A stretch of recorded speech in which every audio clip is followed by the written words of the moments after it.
Hey everyone, welcome back to Williamson Ridge Outdoors. Today I've got a little bit of new equipment to share with you. As you know, I've actually been getting quite a bit of new equipment. Some of it's been for our hay process, so we've got some new equipment for all that. Today is actually going to be some new tools. I went and picked up a new chainsaw yesterday. You know, this is a saw, it's been out for a little while. It is the Stihl MS170, and this thing is really kind of a homeowner, kind of lightweight. It's not meant to do a lot of firewood processing, but if you're limbing out trees and trimming and all that kind of stuff, it's a nice lighter weight saw to use. This would be, I felt, in a pretty fair comparison to our 40-volt Atlas chainsaw, considering it has the same exact bar size, chain size, everything is exactly the same. It's got a 16-inch bar, it's a 43 thousandths 3/8 pitch chain, 55 drive lengths, which is all identical to our 40-volt Atlas chainsaw. So I'm definitely going to do some head-to-head comparisons between the two saws. I think it'd be a very fair comparison between the two and what Atlas is trying to accomplish with this 40-volt saw. I think they're aiming it right at these 30cc type chainsaws. Also, we've got our Echo CS346, which I've had this chainsaw for a long time.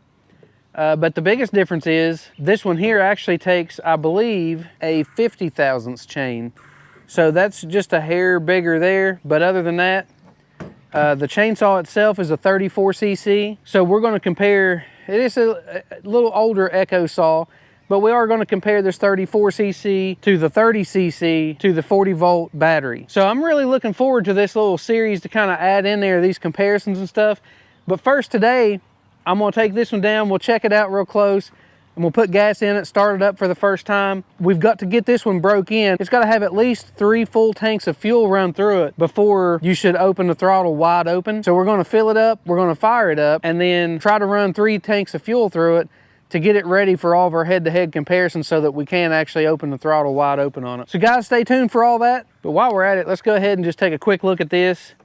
I'm gonna take this stuff apart, check everything, make sure it's ready to go, put oil and gas in it, and fire it up for the first time.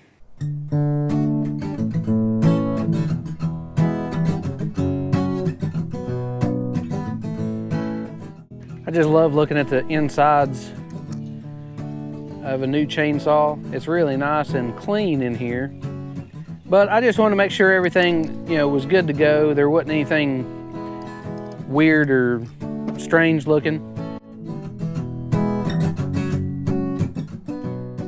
There's one thing that I'm not real crazy about with this saw already, is that the chain adjustment is not right here.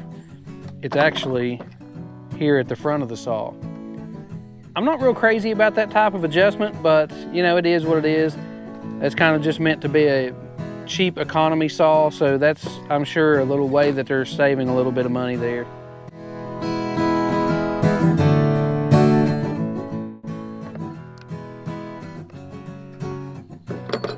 There's another cool feature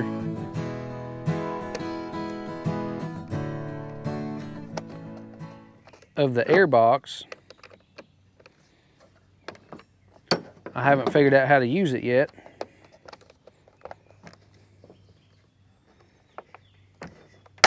Ah, there it goes. So to get to the air filter,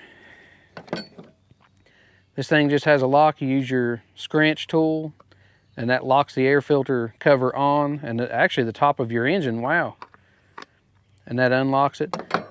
But check this out. Access to your spark plug, top of your engine.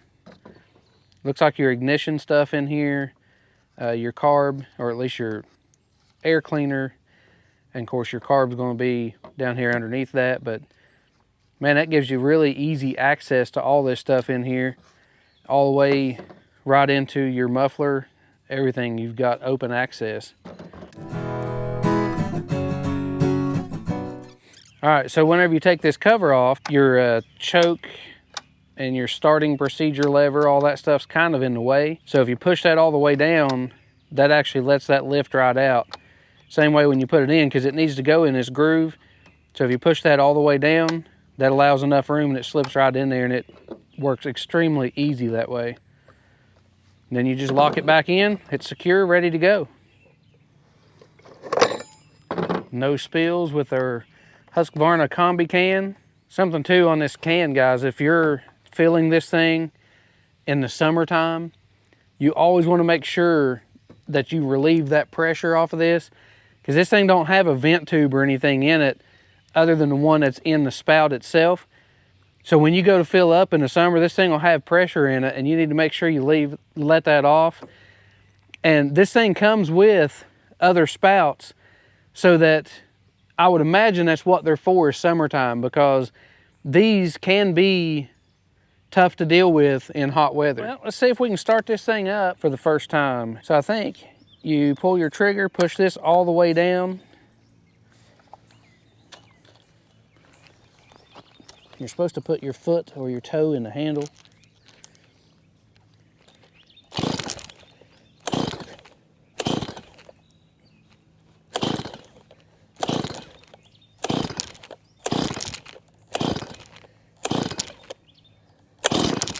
Ah, there it goes.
So there we have it, our first startup of our Stihl MS170.